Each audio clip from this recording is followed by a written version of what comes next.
Hi, everyone. For those of you who don't know, ISBA is the advertiser trade body in the UK, and we work directly with advertisers to identify issues or areas of concern that advertisers might have in the entire advertising ecosystem.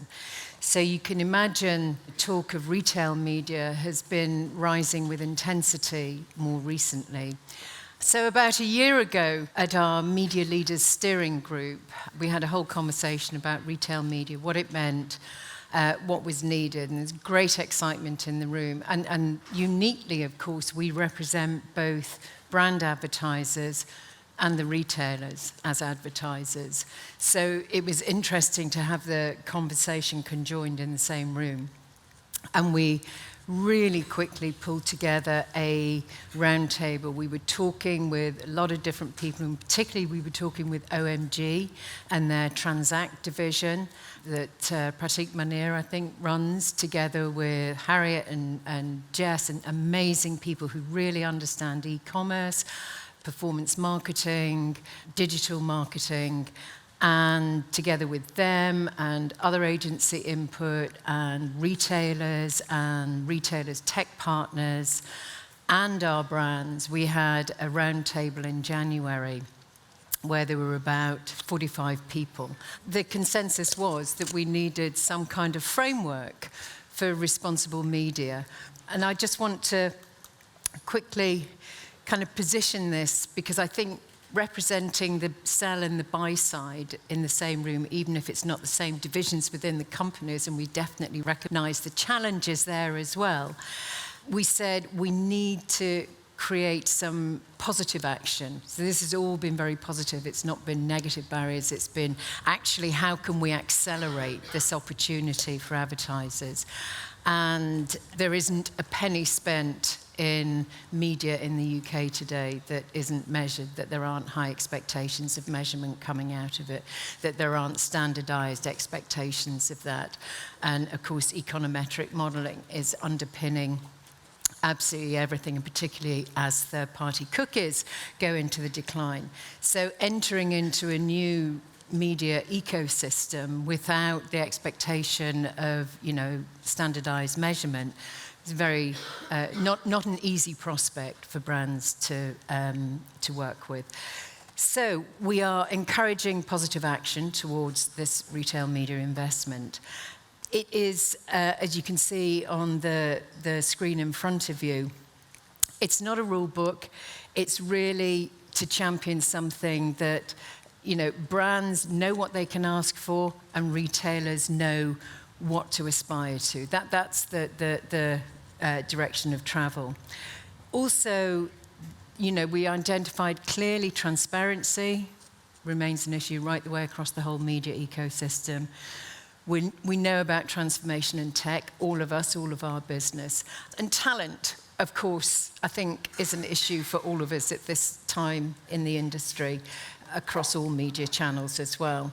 So it's really about improving everyone's ability, and particularly brands' ability to understand how their investment is contributing, how that is contributing to output goals, whatever they are. They're going to be different for every brand. That's why consistency of measurement is so important, that we have the same, aim towards the same metrics set so that the different models can be built.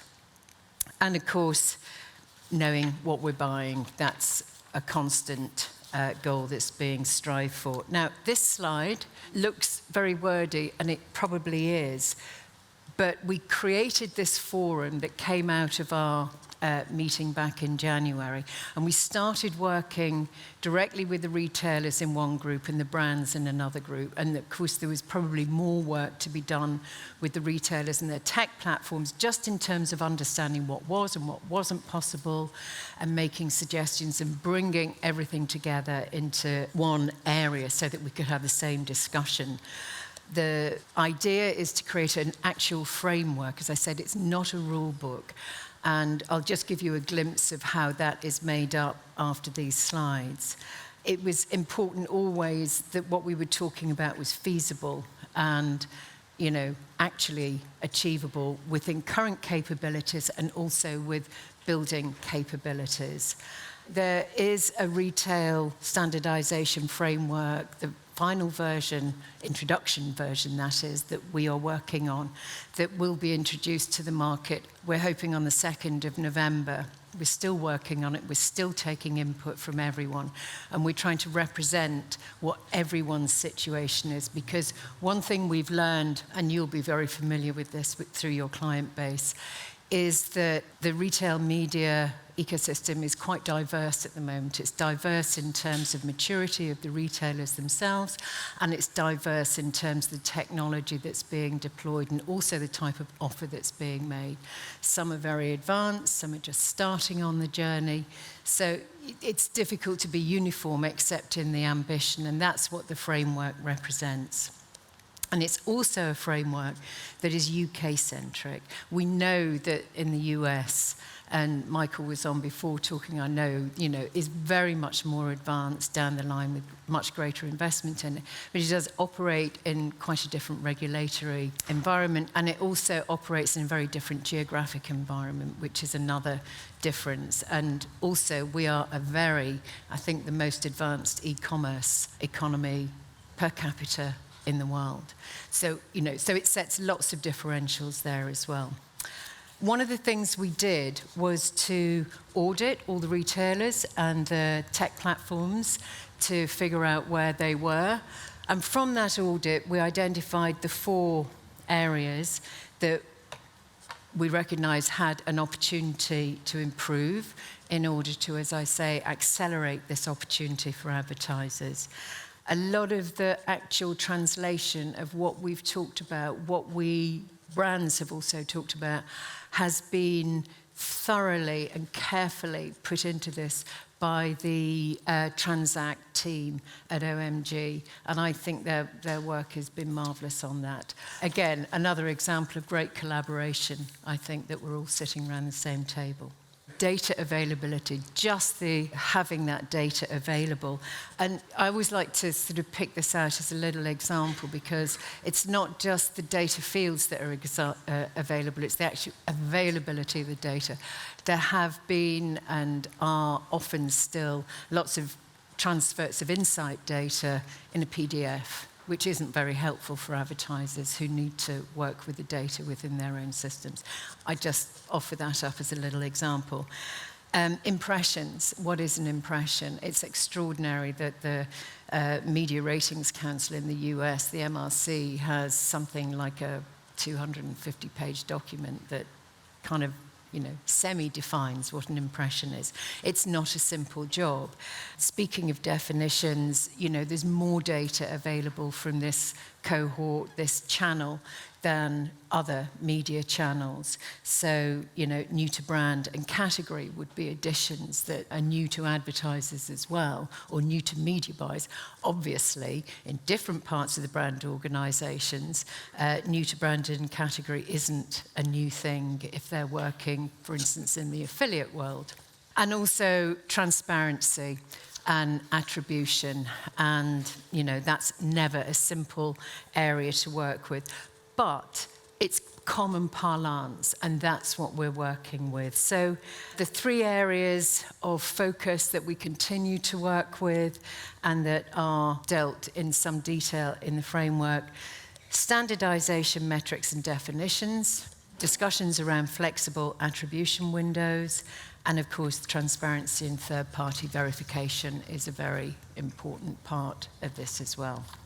So this is what some of that framework might look like. We're looking at goals. We're looking, so creating demand and creating conversion, common current metrics, no great surprises there, and then additional metric asks and brand priorities. And we're kind of, when you look at the framework, when you get a hold of it in your own hands, you'll see that we're looking at what's available now, what comes next, and what the ambition is or what the future is. and we'll find right now retailers spread across those first two areas. But what we hope we've produced with collaboration with the whole industry is a framework that will act as a guide. That's a very quick introduction. Bianca, I'm going to hand over to you now. Hello, everybody. I am Bianca. I am Insight Director at SMG, and I've been in data and insight roles for the last 12 or 13 years now. And for the last 7, I have been working at SMG specifically focused on evaluating the effectiveness of retail media. And the reason I love this area of insight so much, no offense to all of the other areas of insight, is that it is so measurable and so actionable. So I'm absolutely delighted to be duetting with Claire today and talking to you a little bit more about measurement standardization. I would like to think that SMG has quite a unique perspective in this area. In our capacity as agencies on Capture and PlanApps, formerly known as Lobster, we work really closely with brands to plan, execute, and evaluate campaigns. So we 100% know how important it is that there's consistency and transparency across that measurement journey. And then on the threefold side of the business, we also work very closely with retailers. So we have a good understanding of the fact that there are barriers that are preventing these standardization changes from happening overnight. So I'm here today to talk a little bit about what these barriers are and how we can work together to overcome them. So I'm going to start with some of the barriers. The first one would be technical barriers. Now, I'm no expert on these retailer websites, but I would hazard a guess that some of them were developed in the Jurassic period. Like, they are antiquated. So sometimes, for the insight teams, extracting the simplest data like impressions and clicks takes us a long time. It's quite a manual job. So it's really important that these tech stacks need to be updated, but that process is time-consuming and it's costly. I can confirm, however, that a lot of the retailers we are working with are actively going through that journey, and they're super passionate about moving it forward. The next one is loyalty card data coverage. So when I hear about the US market, I get very jealous. Hearing about 90% coverage on a loyalty card is absolutely amazing. And that enables you to actually do a lot of analysis on more about the who. Who is doing that shopping? Who came into the brand and is new? Who came into the category and is new? And that's something that Claire was saying earlier, is that ISPA has done a brilliant job in really making sure that we have a little bit more of those brand metrics coming through. But if you don't have good enough loyalty card coverage, those metrics are going to fall short. There has been a lot of progress and growth in that area, which is really great to see, but there's still more work to be done before we can have enough coverage to really glean as much insight as we can from the loyalty card data. And finally, it is complex. I'm probably not supposed to say this, but I am nostalgic for the days good old cardboard in store, templated barcode, in the aisle, you know exactly what you're doing. The retailers that we're working with today have extremely diverse toolkits. It's everything from your good old piece of cardboard in store to your personalized TV ad, as we've seen today. With that means that if you're trying to do it properly, you're working with multiple different media owners, and those media owners all have different tech stacks, they all have different KPIs and measures of success. So it's really important that we find the balance. We want to standardize, we want consistency, but at the same time, we need to make sure that we're not losing sight of what we're really trying to achieve, which is to actually understand how this media is performed. So it's quite a tight balancing rope. So hopefully, we can all agree that there are real barriers at play, and that's why it's not going to happen overnight. But what can we do to work together to move this forward? So first area I'm going to talk about is prioritizing what matters most. I think the ISPA team with OMD have done a brilliant job in giving us a roadmap to work towards. And there's certain basic metrics that should be at the start of every single retailer's short-term roadmap. That is really, really important. You know where to start. Let's get those basic metrics delivered for every single campaign. I often wonder if retailers would potentially be a little bit nervous about first mover disadvantage. If you're sharing across some of these metrics and other retailers aren't being as transparent, is there a risk that brands can use this data as leverage to potentially reduce spend? Although that's a concern, I think it's so important in this market, and brands are saying, I'm going to drop spend if I don't get measurement. So I don't think first mover disadvantage is a thing. I think it's really important that retailers work as quickly as they can to update the system so that it is possible for us to share these metrics. And let's make sure that we're working together with the brands and the retailers. So instead of this data being used as a tactic to reduce spend, it's used as a collaborative learning experience that means that you can improve your future campaigns. Another thing I will say on brands is brands have a tendency to ask for the world when it comes to measurement. You ask them what is important most, and they say everything, absolutely everything. But being very honest, in the same sentence, we're also hearing a lot of brands talk to us about how much data they have, more data, in fact, that they can process on a weekly basis. Data fatigue is a real thing. I've suffered from it myself many times before, so I can completely relate. So I think instead of us talking about giving a long shopping list of all the metrics we possibly want, we need to be talking a little bit more about what really matters most, what is going to be that KPI that you can actually use to take action on your next campaign. And if we can prioritize that list, we can get faster to some of these really important metrics shining through. The next one is transparency and consistency.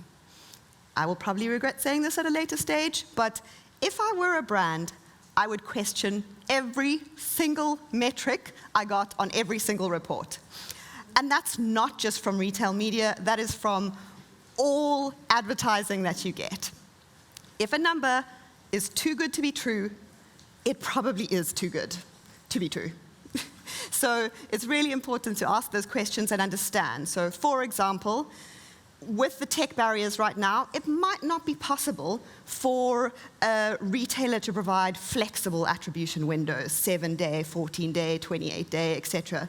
Make sure, however, that you do know what attribution window these brands are using, or these retailers are using, and also that they're using the same one consistently so that you can do like-for-like comparison.